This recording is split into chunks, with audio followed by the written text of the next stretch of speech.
Robinson will be on the ball. White will inbound. It's off to Brown. Fridge is there. They hold it. They trample. It's over. The Knicks have won. What a comeback and a Game 1 win for New York. The largest playoff comeback win in Knicks franchise history, and it's the largest blown lead in Celtics playoff history. 20 points. That's what Boston was up. 20 points. The Knicks came back to win in overtime. Welcome to Playoff Central Live, presented by AT&T. Chris Miles here with Steve Smith and John Wall. And Smitty, the Celtics relied on a three-point shot. The Knicks, they fought back. What stood out most to you about the Knicks' comeback in the third quarter? Well, I think for me is the Boston Celtics shooting 5 for 19. I mean, just a three-point shot. There's a time where you have to drive the basketball. Give the Knicks a lot of credit. They did not quit.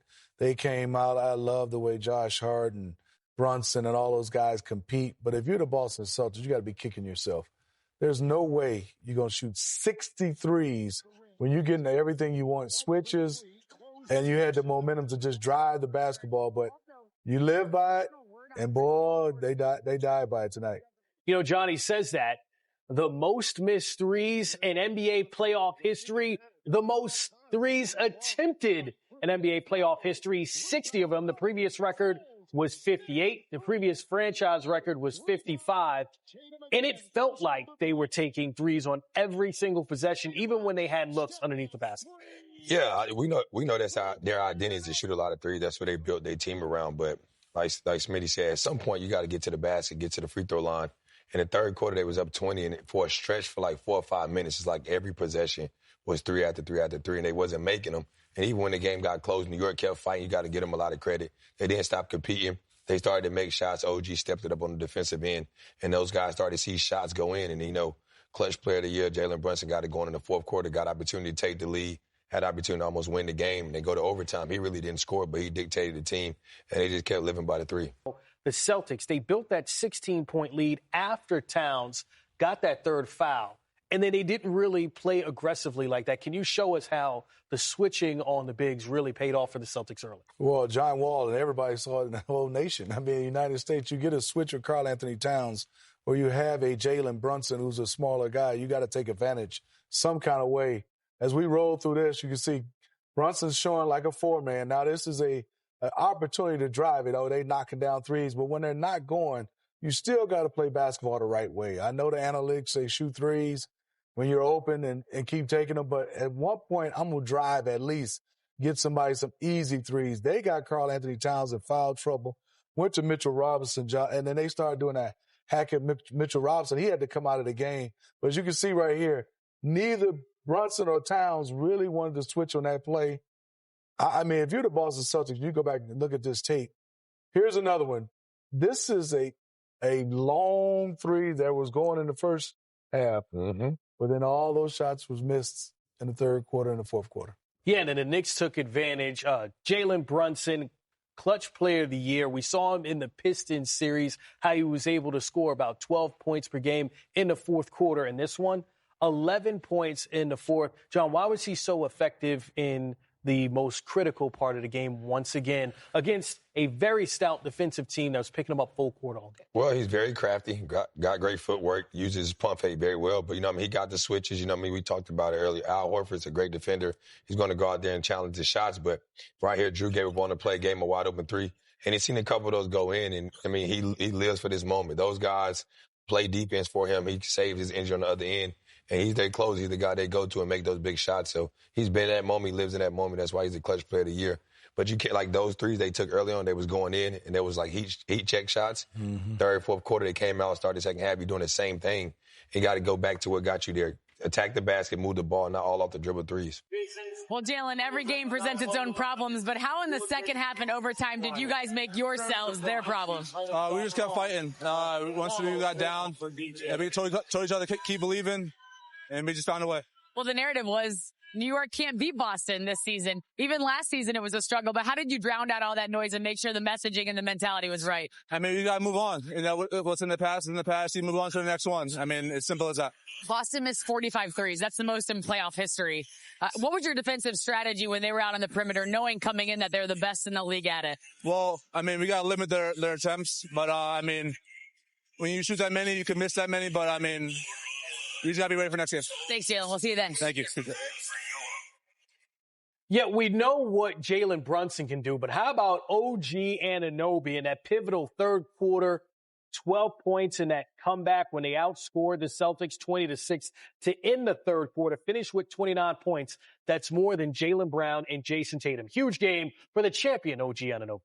Yeah, he was being aggressive, man. He did it on both ends of the floor. He did a great job guarding Jason Tatum, but he was able to make 6 threes a day out of 11, but he was doing it on the defensive end, cutting to the basket, making the little things. And he has to be great on both ends of the floor for them to even have a chance in this series. And today, he did it. You know, Smitty, I mentioned the fact that he won a championship as a younger player in Toronto. That experience, when you have a roster of guys trying to figure it out, the Knicks have veterans, but to have a guy who went all the way with his group seems like it's very valuable. I'll give him a lot of credit. He's worked on his offensive game. Defensively, he's been there since college, but right now he's been able to make plays off the dribble a little bit, spot up, shoot threes, but I think also his confidence has gone to another level. He is taking shots and driving it where before he would pass the basketball, get off of it, and just play the game. But now he's taking risks, and I like how he's playing. He has to be aggressive for them on the offensive end, especially when you see a game from Karl Anthony Towns where he's not as aggressive and he's not scoring. Knicks head coach Tom Thibodeau at the podium right now. The group, their resiliency, their ability to fight back. Are there any words for how this group performs? Yeah, no, I thought it was a great team win. We started well, then we fell into a hole, then we fought our way out, and then we made tough plays down the stretch. I think that's huge for us. I like the defense. You guys switched everything. You really mucked things up for them. How did you like your guys' execution defensively? The guys taking the challenge of guarding one-on-one. Yeah, and they still, they got a number of threes up. And some of them, we have to do a better job. The rebounding, we have to make sure that we fix that.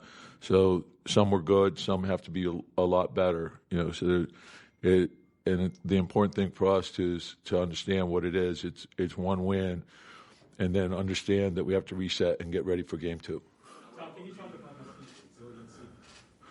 Yeah, and it's been, this team has fought all year. It's been a pretty good road team. We've had to endure some things with guys being out, and I think over time that helps you. You build up your mental toughness and understanding how important that is. And it's like I said, it's one game. There's a lot of emotional highs and lows in a playoff, but no matter what happens, you have to keep moving forward.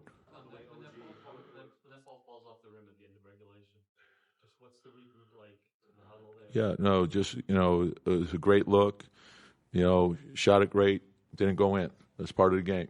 Next play. OG was terrific the whole game. Just, multiple effort plays, that sort of thing. And then the thing I don't want to overlook is, Josh was terrific also, but, Cat had foul trouble. But the rebounding and making tough plays at the end, that was huge for us. And so I think when you think about that, if you look at, his stats shooting-wise, he helped us win, and that's the most important thing. And the same can be said for Mikal.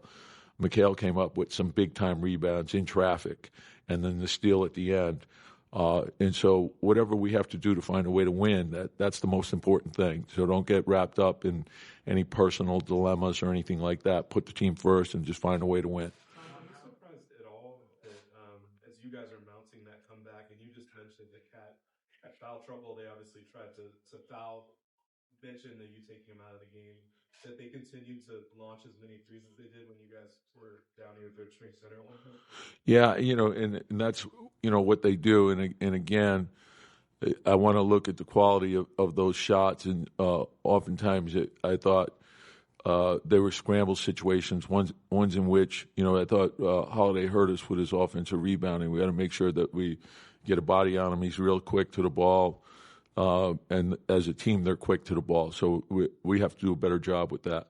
Tom, how do you think OG specifically did? There just seems to be so many times where you guys would stop and OG would just be. Yeah, he came up with a big steal too. Like just his he has a multiple effort mentality. He makes a lot of tough plays for us.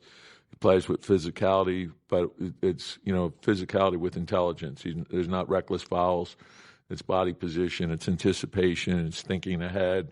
It's reading the play. It's reading the tendency. He's got great instincts for that. With Mitch, they're obviously hacking and at times during the game. How does that change what you guys can do on the court? Well, the thing that he does is he impacts the game, and so if they go to fouling him, you're weighing what's his impact. And I think he was a plus 13 or something when he was on the floor. So the reason why they're doing it is try to get him off the floor. And so what he does is he gives us the ability to switch more, but also rim protect and rebound. And then if they're not in the penalty or that, then we know we can leave them out there. And then we have to make decisions as we go from there. You talk about the shots weren't falling, but the defense he played, he hit that three-pointer, Yeah, the big corner one. Yeah, it was huge. Yeah, and then just at the end, he out-muscled a guy who probably weighs a ton. The way he yeah, those are big-time toughness plays. Just the ball's up in the air. It's a 50-50 ball, and just go get it. And that's what he did. So, when you're trying to win a game, a playoff game, they're hard to win, and you got to make plays like that. So I think your defense, your toughness, your teamwork, that's paramount in a playoff game.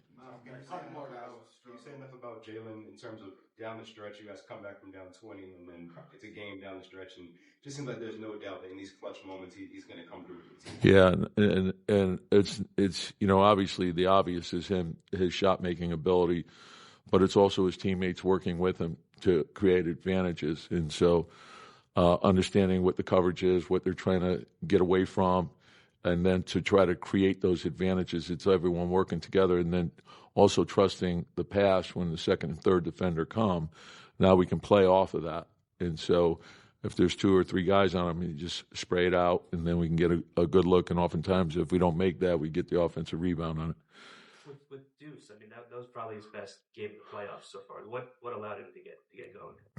Yeah, just playing, keeping it simple. Like not overthinking, not forcing things. Read the game. The game tells you what to do. Play to your strengths. Cover up your weaknesses. And when he does that, he's terrific. How valuable is when you guys are down 20? It seemed like Josh was the one guy who was getting every rebound and second chance for just the energy he gave you there. Yeah, and the same thing. It's not only the rebound, but then to get us to play with pace, to get us up the floor quickly, and then to try to generate some open looks off of that. And we want to attack rim first and then find open threes. And it allowed us to play faster. And so I think that's another area we can do better in. Tom, you come in believing that you can win this game against a team that did well against you during the season. How much does it change, and how much does it give your guys to now know that they can do it, know that they can come back from what they came back from, and that the game plan is going to work? Yeah, and again, I think the biggest challenge in the playoffs are dealing with the emotions of the playoffs. And so if you feel too good about yourself, you won't be ready for game two. So it's one win. And then tomorrow we have to reset and get ready for game two. And that's all, don't play the series, play the game. What do we have to do to win game two? And that's where the focus needs to lie. And so I think that's important for us. Thanks, Chris. Yep. The Knicks down by 20 in the second half. Their largest comeback playoff win in the play-by-play era. You see it says Knicks tape coming up. Next on Playoff Central Live, presented by AT&T. Oh, the Twitter having a little fun at the Celtics' expense. All right. Man. Shooting bricks is what they got. Along Came Polly is the movie there, my friend. Yes, they did. Well, that was a 2-point attempt, so that really wasn't like the Celtics, but the rest of those three-point shots. That's exactly what happened tonight. Again, the Boston Celtics, the most threes taken ever in an NBA playoff game, also the most misses. Half, you guys Here's their head coach, Joe Mazzulla. Shooting almost exclusively three-pointers.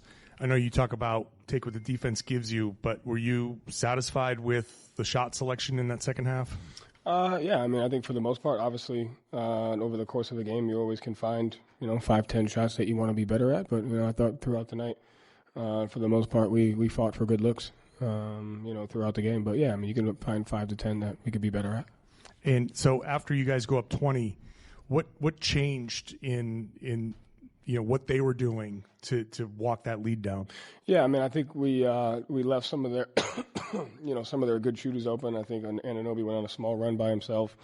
So some personnel stuff. They were able to get out in transition off of some of our misses, and then I think they had a 5-0 run off of offensive rebounds. Just so detailed stuff that we have to be able to be better at. And I thought we missed. If you look at that run, I thought we missed some good ones, and I thought there was obviously a few that we could fight to get better at. Joe, can you just take us through the end of overtime there, the taking a timeout with 3 seconds left? Were you thinking about taking it earlier in that situation, or did you just want to kind of see how it played out? No, I mean, in regulation, when you call it, they're taking both Towns and Brunson out of the game, and so I felt like we had speed there to be able to get something with 2 left. We can go get a layup with one of those 2 guys on the floor that would give us a chance to extend the game. Then I was at half court probably around 8 or 9 calling it. They didn't see it, and then they ended up fouling, and so we used it there. So just a feel thing of knowing that when you call it, they're going to go to their defensive lineup, and could we get something quick, in transition.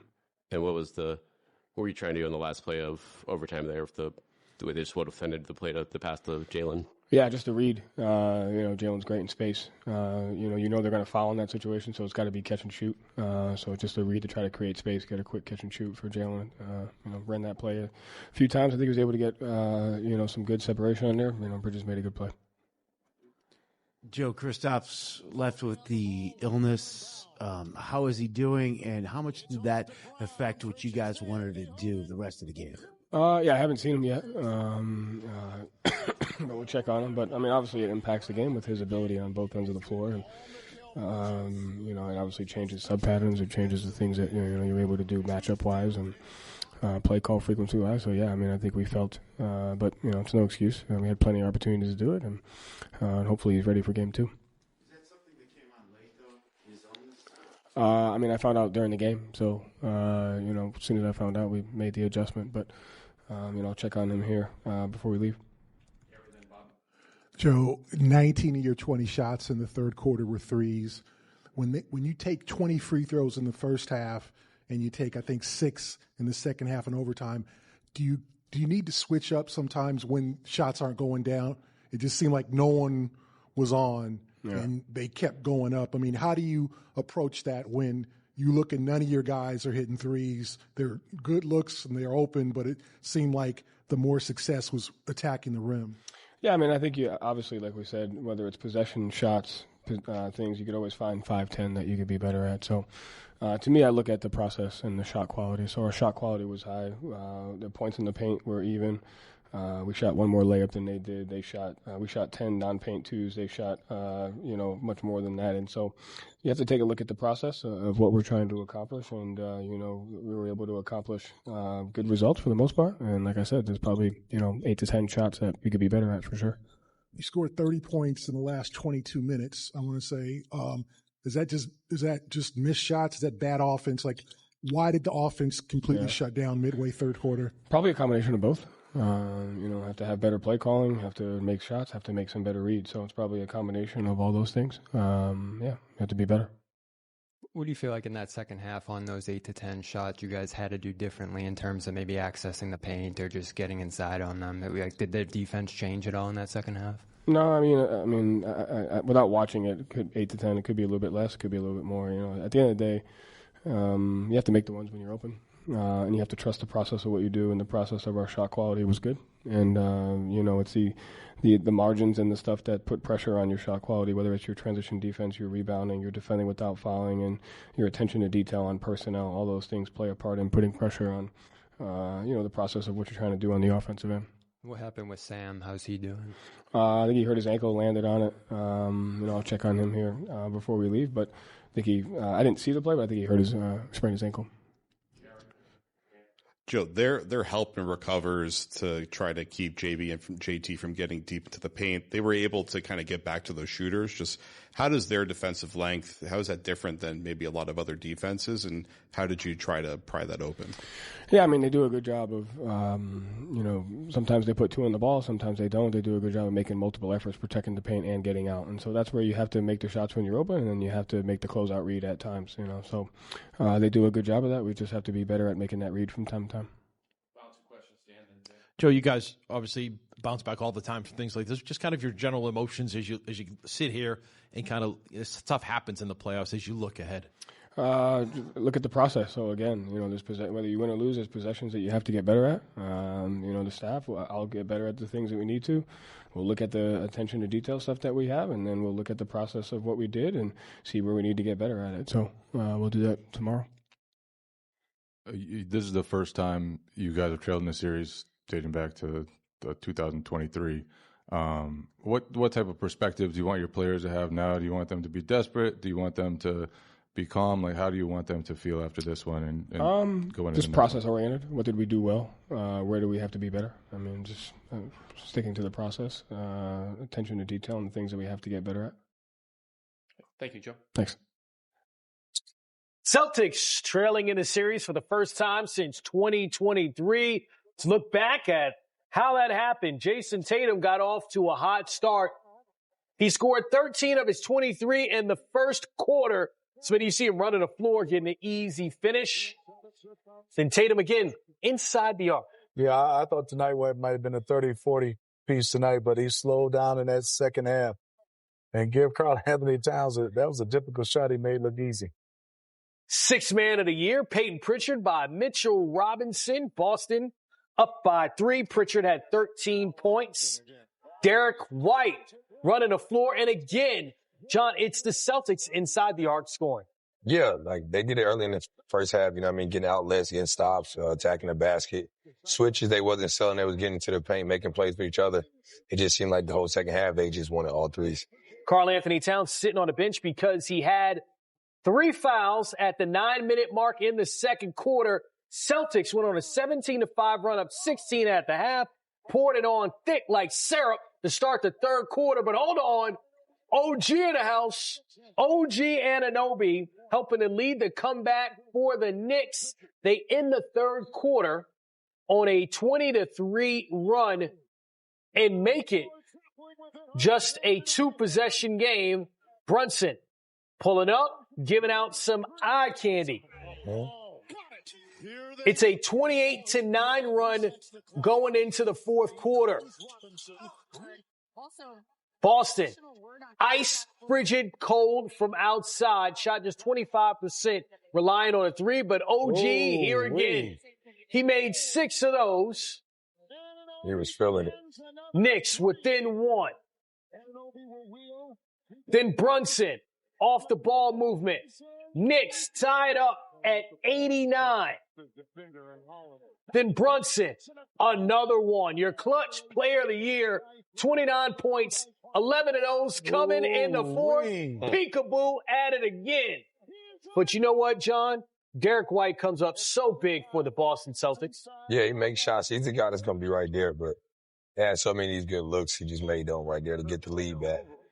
He made 5 threes. Celtics up by 1. Big OG one. Anunoby, another big shot. 29 points for OG. Jaylen Brown inside. Look at that. A bucket inside. Got to do more than that. As you can see, the Knicks, totally different. Pump fake, 2-point shots, even though they're missing it, they're playing the game the right way. Derek White on the floor, like we said, doing everything for the Celtics. Tied at 100. What do you think of this shot selection, Smitty? Oh, I didn't like it. I thought when you look at the time on the clock, you got to drive that one hard, get to the rim, make a play, try to get fouled. John, what about this look for the Knicks? Good look. Drew Holiday did a great job. Like we said, we didn't know why he was taking the ball out. Drew Holiday denied him. He hit it back door. Luckily, Al Horford was there to give a test on the shot, but Jalen Brunson probably want that one back. But he's fine with it because they got the win at the end of the day.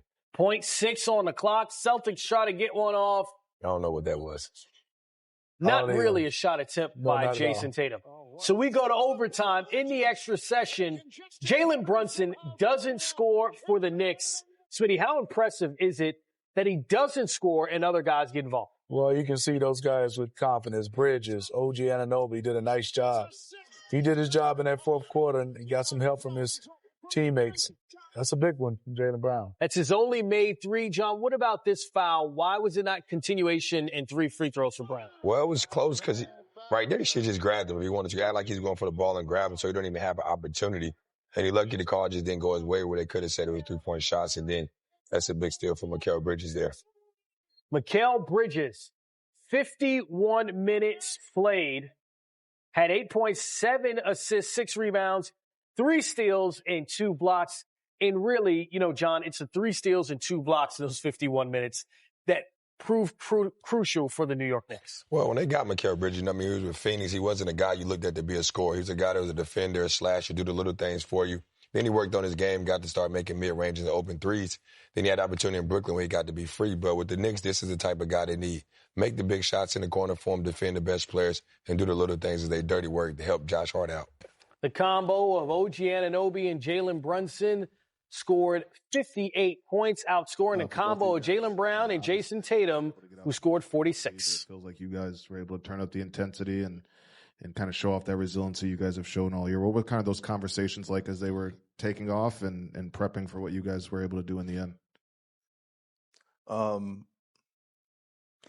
Show each other, just keep believing and just keep fighting, sticking together, and keep chipping away. Now, what is it going to be? A 20-point shot where you can just come back. We just have to keep chipping away possession by possession, and then just find a way to keep getting stops and making plays on offensive ones as well. Jalen, how about what OG did in the when you guys were down 20 and what he was able to do there to lift you guys back up? Yeah, it definitely sparked us, and just the way he's been playing, not just in the postseason but all year. And I have the utmost confidence in him every time he's up on the floor. On both sides of the ball, so it's what we expect. Jalen, there are 40 predicts from ESPN's experts. All of them say you're not winning tonight. Like after this game, you got any message for them? No. I guess for either of you guys, how important was Mikal, particularly down the stretch, both sides? He got big stops. He made big-time shots, He just stayed with it, kept playing hard, and you saw the results. Jalen, when that shot doesn't go down at the end of regulation, you look like you were kind of incredulous. But how do you guys get in the huddle and for overtime kind of just regroup? Yeah, I feel like we still had momentum at that point. Obviously, wasn't the result that we wanted. But we had another 5 minutes to go out there and compete, and we went out there as a team and did that. Just thankfully, I had my teammates because, overtime I wasn't at my best, but my teammates had my back, and I'm very thankful for that. OG, I got 2 for you real quick. Just number one, the season series, Tatum averaged over 30. Just what did you see tonight that allowed you to kind of have your impact on the defensive end? Just force him into difficult shots. He's a great player, and he's going to make some tough ones. Just try to make him as uncomfortable as possible, and see if he makes the shot. Just make it as difficult as possible. And then on the offensive end, just at what point did you know that you had it going? Because it looked like every time that you got into attack mode, you made them pay. I felt like I had it going early. Just trying to hunt for shots, get on transition, run, and just be aggressive and make the right play, whether it's passing it or shooting it. OG, you have championship experience, a lot of playoff experience, but you had your playoff experience taken away from you by, injury last year. How much did the championship experience and what happened last year really forge you into this sort of moment here against the defending NBA champion? I think, I played against great teams in the past, and I think, we all have experience. Jalen's been in the conference finals, Mikal and Cam been in the finals, Cat's been in the West Conference Finals, so I think collectively we're all experienced group, and shows like in moments like this, like in tough games, we're resilient. Boston 15 of 60 from beyond the arc. I guess what was working for you guys? Obviously, they missed some open looks, but I guess schematically, what was working for you guys to get out and challenge? You want it? I mean, they still got a lot of threes up, so it's on us to limit their attempts. But I think for the most part, we made them tough. They had a lot of easy looks that they were thankful that they missed, but we got to continue to make it tough. And you just don't know when they're going to be able to knock them down, because they also, I think, at the beginning of the year, almost had a record on us shooting 63s. So I mean, we got to be better at that aspect and not let them shoot as much and not let them get open shots up. You guys did a lot of switching tonight, and it felt like at the end it really wore on them. Everybody kind of defended one-on-one for both of you. How much of that game plan is coming in as a collaboration with Tibbs and like, let's try this, these are things that we think we can work on, or how much is it the coaching staff coming to you guys with this game plan and thinking just something different to try for this group? I think it's a mix of both. You know, the coaches coming to us, and then the players also taking the challenge and wanting to guard, wanting to get stops, you know, just taking pride in playing defense. I think we all did it tonight, and we can get even better. After the way the regular season series went, how much did tonight kind of provide a blueprint for what it takes to beat this team going forward? Yeah, we got to play defense collectively, and offensively, we got to get the best shot possible. Trust each other on both sides of the ball, and make sure we're sticking together. I don't think there is a blueprint to say, but I think as long as you stick together, I mean, anything is possible. And Tibbs kind of talked about emotions being one of the most difficult things to manage during the postseason. How do you kind of flush this as good as it was and move on to the next one? Tonight, you know, we all go back, we eat dinner together, and I'll wake up tomorrow and it's a brand new day. Now, game 2 is 0-0. Got to go out there and do the same thing. That's just our mindset. We got to flush this as quick as possible. Jalen, did it feel fitting that Bridges made the play that he did at the end of the game, given the game that he had and kind of the way that you guys kind of snatched that game back, given the way it was? I mean, you can say that, but I think what's most important is that we're out there together, and we're going to fight for each other every possession. And no matter how the game starts or finishes, we're going to be there together. And I think that's how we want it too. We just want to stick together through all the nonsense, through all the BS that goes on, and good and bad, we're going to be together. Jalen, or actually either one of you, when you guys are down 20, how much is Josh's? It seems like his energy really carried you guys a little bit there. How much does that help you when things aren't going well? I mean, that's just who he is. You know, he's going to find a way to run around and do things. The way he brings energy night in and night out, and it's contagious. And so when he does that, and I think he helps us become a better team. We feed off his energy, and then it propelled us to come back down 20.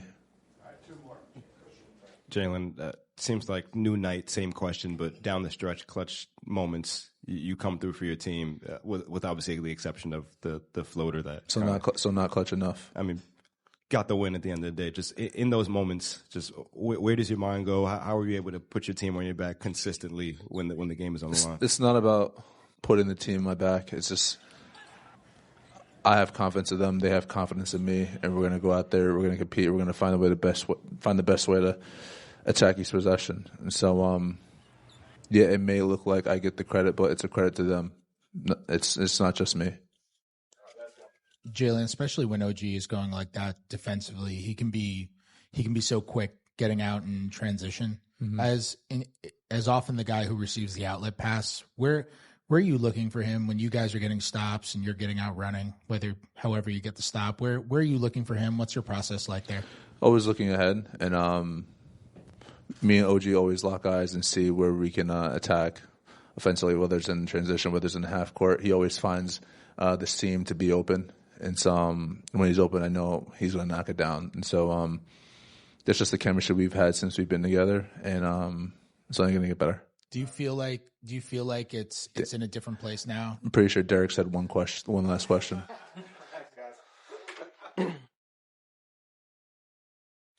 All smiles for the NBA Clutch Player of the Year. Knicks take a 1-0 series lead. Knicks Tape Volume 2. Taking a look at the series schedule between the Knicks and the Celtics. Just a day's rest and back at it Wednesday at 7 o'clock, then Saturday at Madison Square Garden, a little matinee action at 3:30. So for the Boston Celtics, it almost feels like the most obvious question in the world, Smitty, but just seems like that shot diet, that shot selection of 63 pointers they attempted, most in NBA history that we've ever seen. So I imagine they're going to correct that.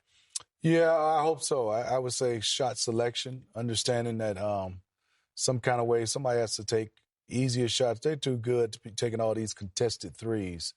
They should be able to get some easy buckets, especially with the talent they have on this team in size and length. But I think this one is going to be kicking himself. This one they'll be thinking about for a long time. You know, John, watching the Celtics, what's the biggest adjustment you think they need to make for Game 2? I think the biggest adjustment is not shoot so many threes. Like, get a lot of good looks, touch the paint first, then kick out for threes. I get it. You might shoot a couple contested threes when it's late shot clock here playing one-on-one. But go back to what you did in the first quarter. The first half. Look what you did in the first half and basically try to duplicate that for the whole second half, basically. They got some good shots in the second half, but I think they got to get in the paint more, get to the free throw line, and not just settle for threes. Yeah, 16-point halftime lead for the Boston Celtics, up by as much as 20. They lose to the New York Knicks in Game 1. Okay, we're not done for tonight, but we're done for this show. After the Denver Nuggets and the Oklahoma City Thunder are done, we will bring you all of their pressers as well. You're looking for more pressers between the Celtics and the Knicks, go to NBA.com.